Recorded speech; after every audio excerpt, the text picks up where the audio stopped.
Hello and welcome to Restore 2023. We are in the book of Jeremiah, the very beginning, the opening chapters. Yesterday we got introduced to Jeremiah and his task, his calling of being a prophet. And we got reminded in the video yesterday that Jeremiah is one of the major prophets. And we are in the first part of the book where Jeremiah has got this task of declaring the oracles of God against Judah and Israel. Jeremiah's theology derives from Deuteronomy, the idea that Yahweh's covenant with Israel is conditional upon Israel's faithfulness and obedience to him. At the same time, he maintains this hope of preserving a remnant, a gathering which Yahweh would use to restore a kingdom of Israel in the future. And we see that more towards chapters 30 to 33. What we've got in Jeremiah 3, we've got God as a speaker. He explains his relationship with Israel. God is passionate about that relationship.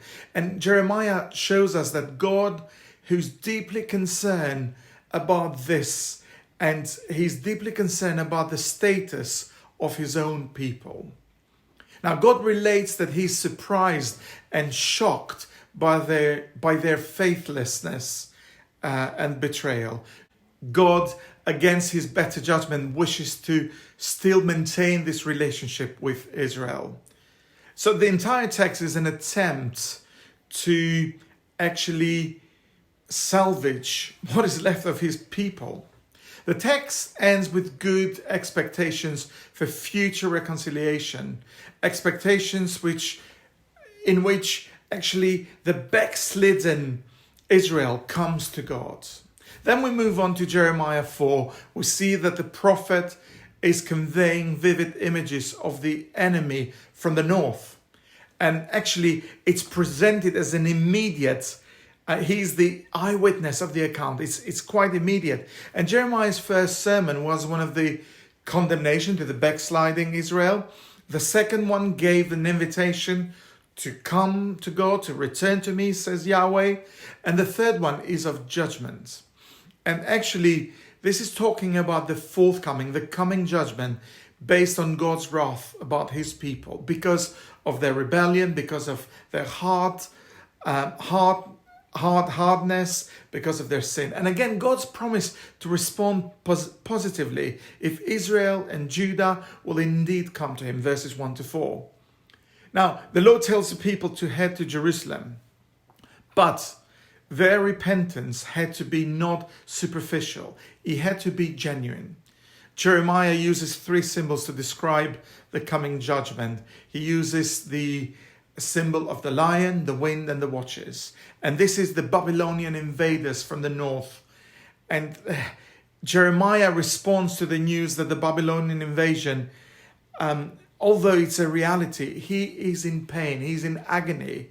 His heart is not at rest. He cannot keep silent as he thinks and as he anticipates this approaching battle, this approaching disaster that will bring to the people. But actually he concludes that the people of Judah are fools, they're idiots. They have no understanding of the way of righteousness, which they should have been following. Verse 22. So it's very graphic, it's very poetic actually, as the prophet tries to deliver this message. But also the truth of the matter is that is heartbreaking because it's talking about destruction. So one of the commentators said that the archaeological excavations have shown that one of the cities that existed in Jeremiah's day was totally demolished, destroyed. And again, this is more than a picture of an invasion from an army from the north, which was very powerful. But also it's a reflection of the devastation that men and women bring upon themselves when they rebel against God and his purpose for their life, especially when they are part of the people of God.